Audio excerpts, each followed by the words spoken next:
ago, Paystack announced 8 million, Paga announced 10. A few months ago, Cellulant announced 42 million. So you're beginning to see interest, and that's also showing up in types of conversations that I'm sure all of us are having now with potential investors. I mean, it's definitely lagged in the prop tech space, also because prop tech is more nascent in terms of how long we've been operating and the work that we're doing. But tech in general, they're definitely beginning to see an increase in the interest level, and there's a lot of investor trips happening, a lot of investor calls that we're beginning to see. So I'm pretty optimistic about our prospects. Well, I think also to kind of follow up from your point, I think people are really starting to understand the potential that there is to be had in Africa. Not only are you seeing loads of young people that have kind of been schooled in the United Kingdom, etc., that are bringing their knowledge back to the motherland, but also you're seeing growing business angel investor networks within the continent that are willing and happy to invest in growing upcoming companies within Nigeria, Ghana, etc.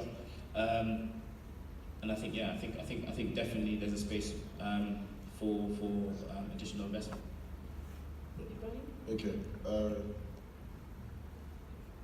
I'll play devil's advocate on this one. So whilst it's important to be excited and be optimistic about the big ticket or perhaps big ticket transactions that have been announced recently, Paystack's done $8 million, Flutterwave's done I think above $10 million. Cellulant did Series C in $42 million, and there's we're beginning to see interest in this space. It doesn't change the fact that it is more difficult to raise for a tech startup in Africa to raise money as compared to a tech startup in a more developed market, say America or in Europe. In America, you can raise money on an idea. I met someone that had a similar company to Monster in Lisbon. They had the idea, raised over $300,000 without writing a line of code. In Africa, you need users, you need tractions, you need revenue, you need a lot of things that. Because it's a riskier environment, it's a riskier market, so the demand is a lot more. And I'll tell you this for free. I think I had this conversation with Dolapo earlier today. Grab, a company in Southeast Asia, so Grab is like the Uber for Southeast Asia. In the last 1 year, between June 2017 and now, has raised over $6 billion, right? All African tech-enabled and tech companies, since the start of teching on the continent, haven't raised up to $1 billion in funding. That just shows you that there's a wide gap in what is happening in both spaces. The market is young, there are a couple transactions that is exciting everybody, right? But as compared to what is going on in more developed markets, is perhaps we're still scratching the surface. I think that honestly, there isn't enough VC money to go around for African companies, for African tech startups. The opportunity will perhaps be for a way to democratize the investment space, where we can make the process very retail, such that retail African investors will be able to invest in tech companies that have gone through some sort of due diligence. That would then we'll begin to see that a lot more African companies, promising startups, would grow, they would be funded, and they would grow. There isn't enough outside money. When you look at what the VCs in Africa are playing with, you have VCs with portfolios of say $20 million on the continent. That's big, right? $20-50 million. But outside the continent, that is the size of one transaction. And that just shows a clear disparity in what is going on the continent and what is going on outside the continent. I mean, I'm excited about this space and I'm optimistic. I see that there's a renewed interest in investing in opportunities in Africa. But I think that it's important for us to not get carried away. There's still a lot of work to be done. I think it's beyond the companies. I think a lot more is when you look at the macroeconomic headwinds of investing in Africa. It's risky, which is why investors would want numbers, would want traction, would want revenue, and would require a lot more in multiples, in returns, as compared to if they were investing in a company that operated in America or Asia or Europe. We talked about a pay tax announcement of $8 million, right? How many companies, how many tech companies on the continent have announced those numbers? I mean, there are transactions that are happening under the table, but there's still a lot of work to be done, and it is important for us to not get carried away. We should be optimistic. We should be excited about the space. We should see that there are opportunities in this space, but it is absolutely important to not get carried away and think that we're now the hot cake in the room. I think as well, to kind of follow up on your point, government needs to have a kind of action within the space. So like within the United Kingdom, you have different types of initiatives such as enterprise investment scheme for investors that will get 30% of the tax relief, or startup enterprise investment scheme 50% off.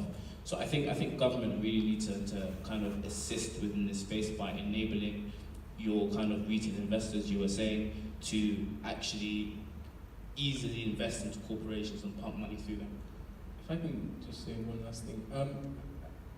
I mean, I feel like what we have put with both Ibrahim and Karen have said is just a function of where the market is, right? Like, I don't think it makes sense to compare, or it's not super productive to compare, our African market one-to-one with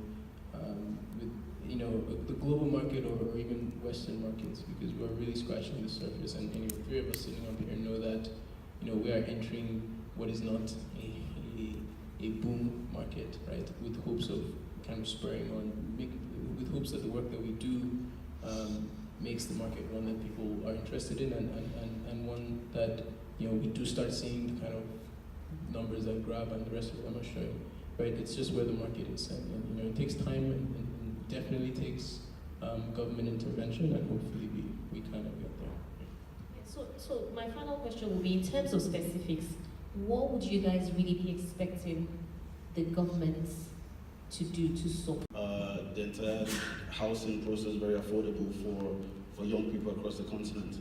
To answer your question, I think that one of the biggest impacts of technology is inclusion, right? Across age demographics. I think that the adoption stage is what is going to lag.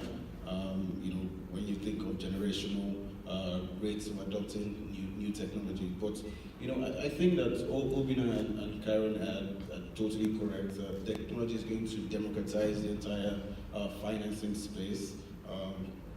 As with a lot of innovations, there's probably a lag on the African continent, and there's more activities going on globally.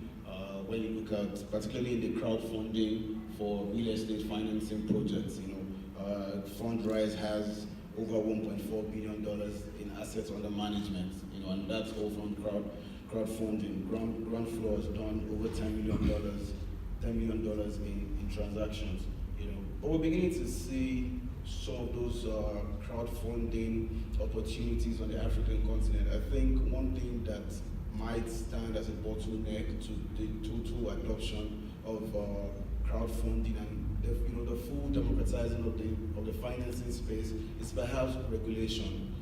As with a lot of things on the African continent, as with a lot of things that are innovation-based, regulators and regulations are always playing catch-up. They first fight it because they don't understand it, and then they try to understand it, and then they try to regulate it. But at that time, most times markets have already moved on and moved along, because transactions will continue to happen off the radar until regulators wake up to become enablers as opposed to bottleneck. But I think that it's perhaps something that we adopted across generation, and there's total inclusion. It's just the adoption rate that will be slow. Anybody that transacts in Africa understands that that is probably one of the most painful things to do in real estate, right? Particularly for a country like Nigeria. Karen's company is also playing in that space. Playing in that space, and what they're doing is very interesting. I let him touch more on that, but I find what they're doing very, very interesting. I think that we would be a late adopter on the continent, right? But I think it's almost inevitable. Okay, so do each of you want to just, you want to say something, Cairo? That's fine. Okay. I was going to say, would each of you just tell us about your entrepreneurship journey and how you were able to raise financing for your business in Africa, and whether indeed technology enabled you, to access maybe, cheaper money or, more investors, outside of Europe?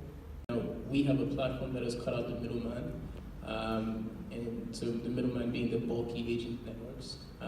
And through our platform, you can find a home in 3 to 5 days. You can move in, and you can pay monthly, quarterly, however you want. So it just created a lot more efficiency in the actual business, which has also meant that our cash is more efficient as well. Technology has enabled the business. I also think, the other thing is on a data level as well, right? Because so we have a wait list of over 5,000 people who want to use our platform, and at any point in time I can tell you where people want to live, what they want to live in, and so it also helps inform construction and inform development, so that more core real estate players are extremely efficient and don't sit with vacancies in their assets. Kind of approaching us because we have a ton of demand data, and we're informing them on what to build, and they're seeing skyrocket returns as a function of that. So yeah, that's To piggyback on Obina's thoughts, I think that the availability of data is a big issue that is one of the major bottlenecks to deal inflows and investment coming into this space. Chinese investors, Middle Eastern investors will always pick investing in America or investing in Europe over investing in Africa, despite the fact that asset prices in Africa are relatively cheaper than in those regions. But it's because from your office in Hong Kong, you're able to get as much data as you need to make investment decisions, which is probably difficult to get for an investment consideration in Lagos, perhaps.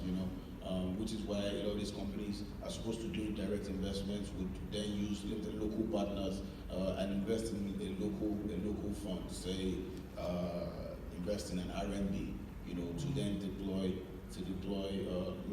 local investments. But as he said, companies like Dolapo's Estate Intel, perhaps changing the narrative in that space, and one of the information that we have as well at Buster is demand side data, because we have thousands on the wait list as well, which can inform the supply side, but there's still a gap in the supply side information and supply side data, and what's available and what's available and what's perceived to be available, But I'm sure that these data probably data that we can begin to get insight from, that we can then share for developers or for even government, or when you want to do government policies.